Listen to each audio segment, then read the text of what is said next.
Hello students, I am Anish Rani, Assistant Professor of Department Environment and Water Management from KMPM College, Bestapur. Today we will be discussing Water Act. As we all know, water is very important for the survival of mankind, not only for the mankind, but for the existence of entire universe. Sorry. Without water we cannot survive. It's an integral part of our life.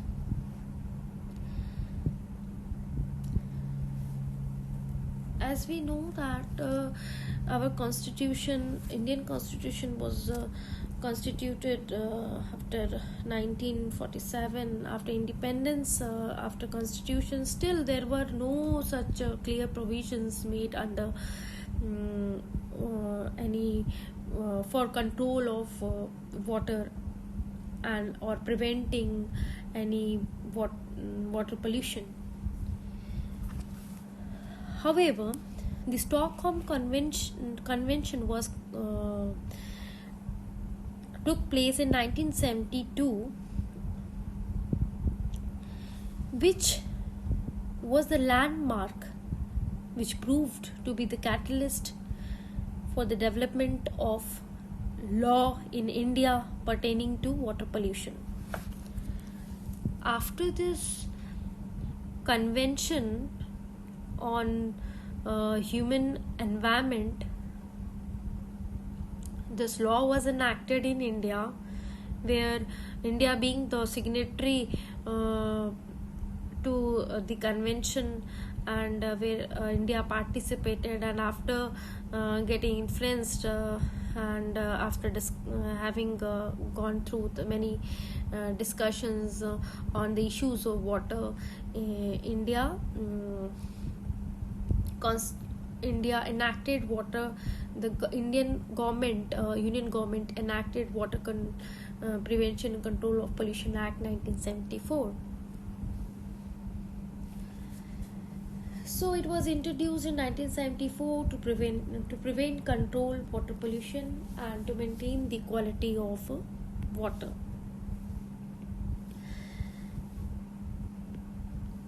Coming to the objectives of Water Act. The objectives of Water Act is to make provisions for prevention and control of water pollution. Second, to establish legal regime aimed at maintaining or restoring wholesomeness of water, quality of water. Third, to establish central, state or joint pollution control board to regulate and curb water pollution. Fourth, to provide penalties for contraventions of the provisions of the Water Act. As I said in the earlier slide, that this Central Pollution Board Control Board was constituted under Water Act at the central level. State Pollution Control Board was constituted at state level. Joint boards were constituted in the this joint boards are the boards where suppose in the states where under Water Act no boards were state pollution control boards, no state pollution control boards were set up. So in joint boards are constituted where the agreement is made between two adjoining states and union territory. State at one side and union territory at the other side, but the functions and powers are all of central government. If the central government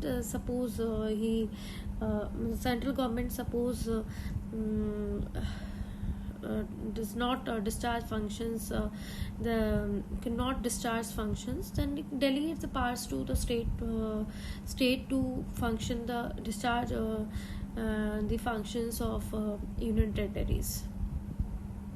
Coming to the next slide, now we'll discuss about the compositions of Central Pollution Control Board. In Central Pollution Control Board, there we appoint Central Pollution Control Board, Union government appoint one full-time chairman who will be expertise in all scientific and he will be technically sound related to all water related aspects, and he should be a good manager in handling all the institution related to the water, doing all water related functions. And next there will be nomination of 5 government officials nominated by central government, and there will be not more than 5 representatives of state pollution control boards of any state, 5 states, and out of this not more than 2 representatives of local bodies within the under central pollution control central government. Not more than 3 non-officials also to represent the interest of agriculture, fishery, industries or trade or any other interest. 2 persons representing companies or corporations nominated by union government, central government, and 1 full-time member secretary who is also expertise water or water related aspects. It should be scientifically, technically sound. And next, and coming to the composition of if we are talking about with regard to state pollution control board, it's similar to the compositions are almost similar, but the difference is that in state pollution control board, not central, state pollution control board, chairman may be full-time or they may be appointed as a part-time chairman, and rest all these appointments and nominations are same. Like in the state government, in the state pollution control board, there will be not more than 5 government officials but nominated by the state government, and not more 5 representatives of SPCBs, and out of these 2 representatives of local bodies of state government. And this is also same. And the next one is 2% representing companies or corporations but by the state government, and 1 full-time member secretary. The difference is all the nominations are done by the state governments under state, and the chairman may be a part-time or full-time chairman who is appointed. Then next, composition of joint pollution control board is similar, is in same line with the central pollution control board. This board will constitute a full-time appoint full-time chairman with 2 government officials to represent each of the state government, because I said the agreement is made between 2 states, or 1 state and the one side and the union territory at the other side. 1 representatives from each state representing local authorities, non-officials from each state to represent the interest of agriculture, fishery, industry or trade or any other interest. 2 persons representing companies or corporations owned or controlled by the state government to be nominated by the central government, and 1 full-time member secretary. This is all similar to central pollution control board compositions. Now coming to the functions of central pollution control board. The functions of central pollution control board's role is to give the directions or plan any national level programs, and that those programs are then being followed by implemented by state pollution control boards. So the first function is to plan, they may organize training programs, the central levels, or may sponsor training programs to the state pollution control boards employees. They may be nominated by the central pollution control boards and trained under central pollution control boards. They may organize programs or spread awareness on they may also functions and discharge state pollution control boards functions in the state level if suppose any state boards is not complying with the directions of CPCBs, are not following the orders, and then in the public interest CPCBs can discharge the function of state boards. Apart from this, they can collect, the state boards can collect, compile, publish technical statistical data related to water pollution measures for preventing the same. Suppose any national level programs are being organized by Central Pollution Control Board, like I'll give you one example, like MINARS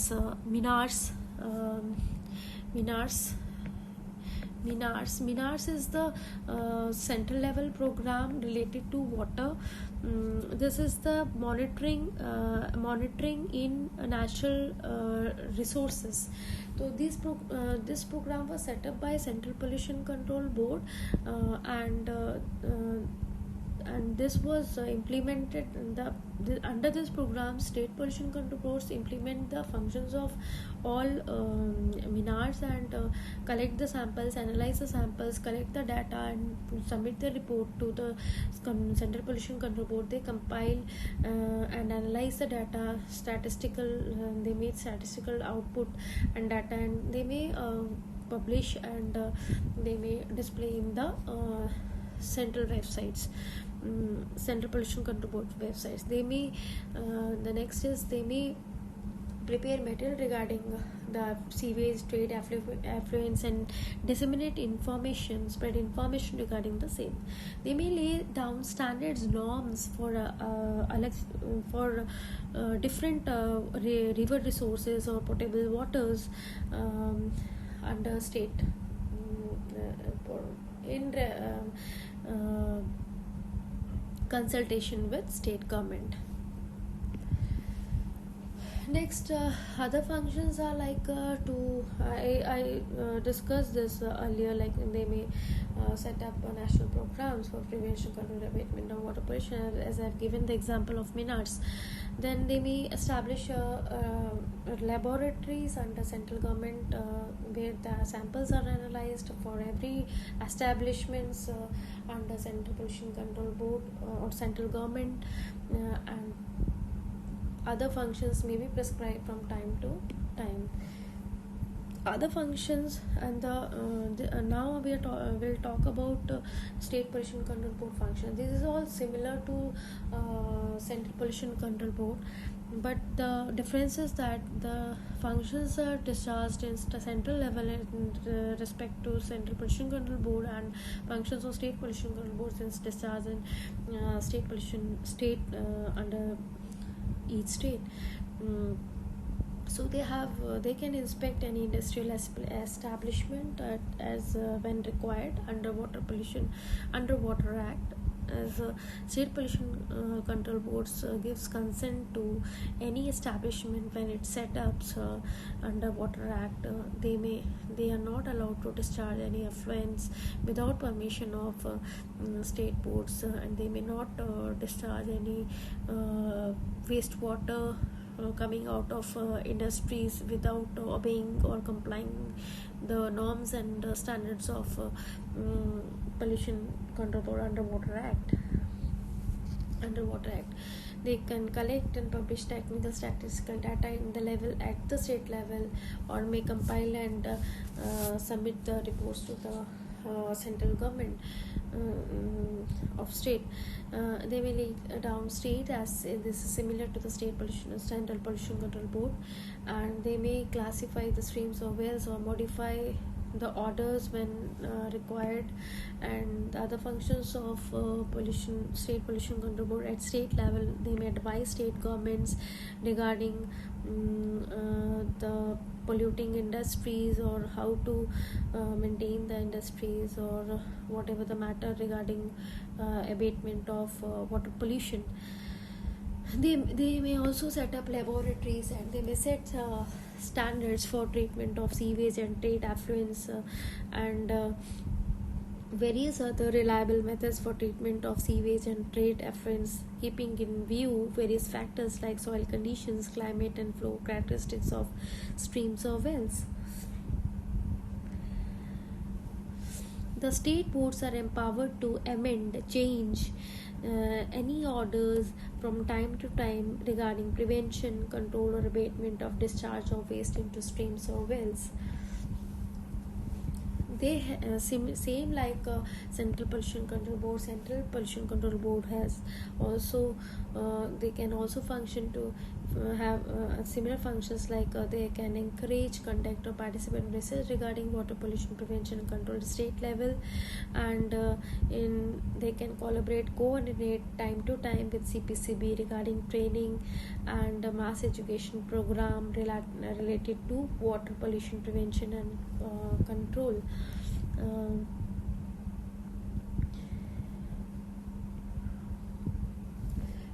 Now we'll discuss about the parts of the board, which may be a central pollution joint board or state level pollution control boards.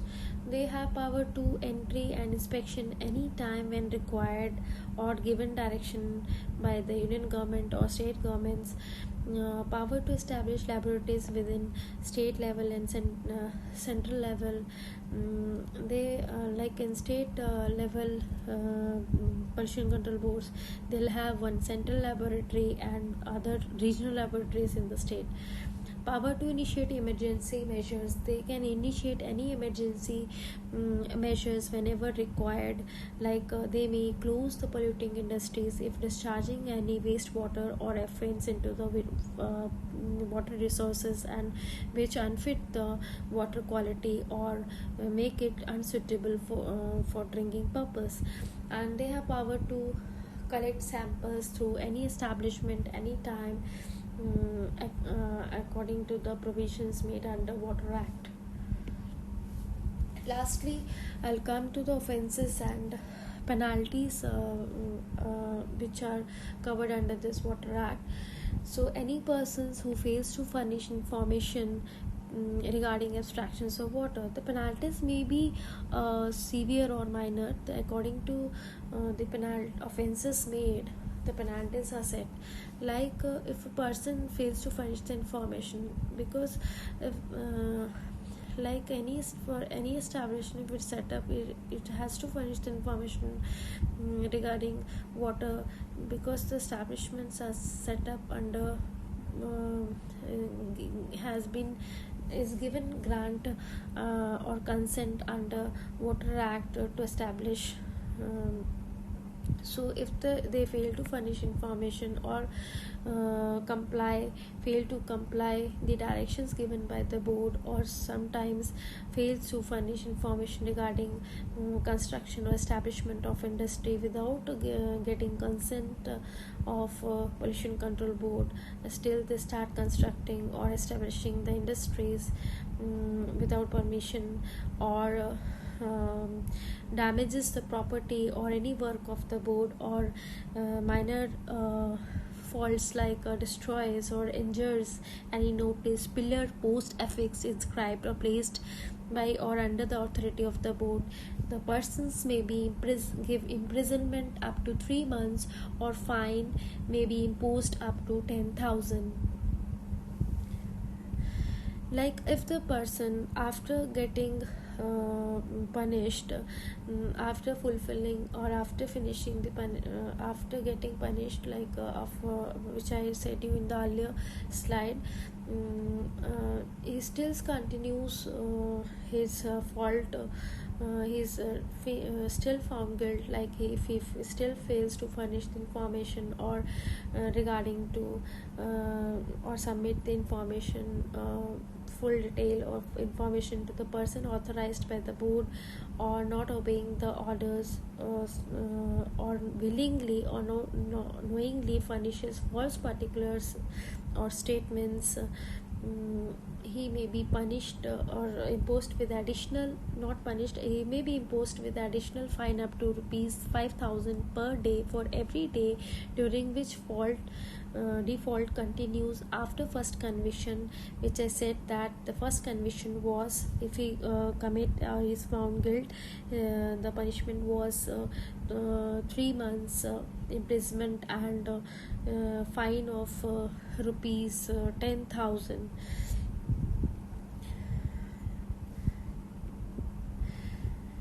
Next, if the person's is doing any offense, severe offense, like failing to comply with any orders issued by state boards or any authorized persons, or still he is doing some offense like discharging any poisonous, noxious or polluting matter into stream or wells against the norms or standards laid down by the state boards or authorities, and prohibiting the laws provisions and failing to comply the orders of court if the some stay orders has been made regarding in the establishments for discharge, then if still continues prohibiting the disposal, continues the and prohibiting the and continues the actions like disposal of any matter into streams or well which is causing any water pollution or violating the directions of central or state pollution or central pollution control board,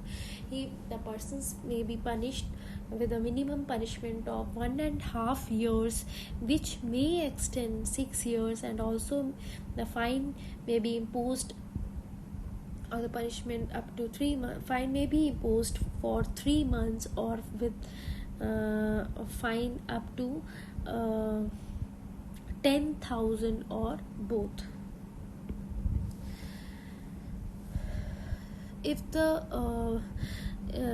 If he knowingly causes or permits any person's poisonous, noxious or polluting matter to enter into stream or well, shall be punished with minimum mandatory punishment of 1.5 years, which may extend up to 6 years, and with fine. I said it earlier, but now if he still continues doing it after conviction, if he still found default, then he has to pay additional fine of rupees 5,000 per day for which default continues, during which default continues, and enhanced punishment may be increased if default continues after 1 year. That's all for today's lecture. Thank you.